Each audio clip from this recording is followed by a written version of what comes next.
Hi, everyone. I'm U.S. Attorney Janine Pirro with more on what the U.S. Attorney's Office has been doing in Washington, D.C. since my last update.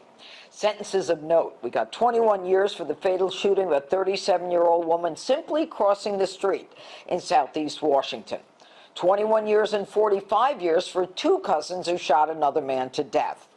10 years in federal prison for an ISIS recruit who joined that terror group, underwent military training with the Islamic State, and engaged in at least one battle with U.S. coalition-led forces.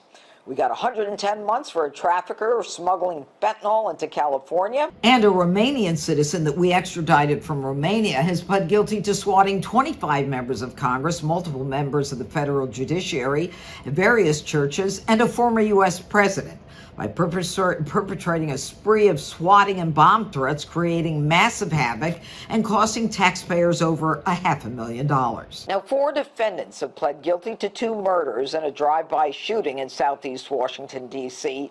Each of the defendants was a member of a Henson Ridge crew called Get Back Gang and the Z. They're part of a broader group driving violence in Washington known as the Fox 5 Gang.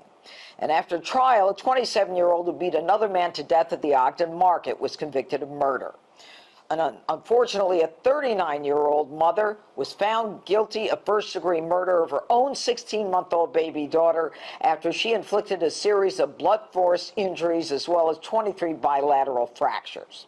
And in terms of charges and arrests, we've charged a school teacher who was also coaching a youth track club who solicited production of child sexual abuse material from a minor with receiving child pornography. We've also indicted a 70-year-old for the deadly beating last August of another man. We charged a 58-year-old man with killing a woman whose body was found inside a dumpster. And in other events, we have frozen and seized nearly $8 million laundered on behalf of the North Korean government as a means of evading U.S. sanctions placed on North Korea involving a North Korean foreign trade bank.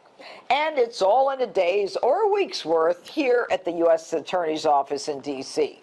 For more information, go to our webpage, www.justice.gov/USAO-DC, and follow us on social media. See you soon. Same time, same place, same me.